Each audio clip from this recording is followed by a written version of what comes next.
This is a review of the Ypres salt and pepper grinder. The first thing you'll notice about these is they're very heavy. They're very well made.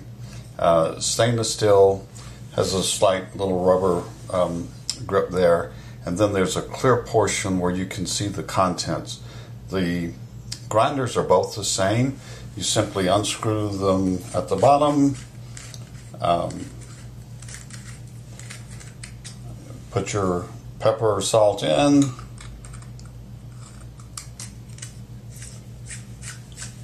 screw them back up, and then they're ready to go. It's a one-hand operation. You've got fresh ground pepper there. The salt is the same thing. This is granular sea salt. One hand, and you very smooth operation. They're very sophisticated looking. They work extremely well.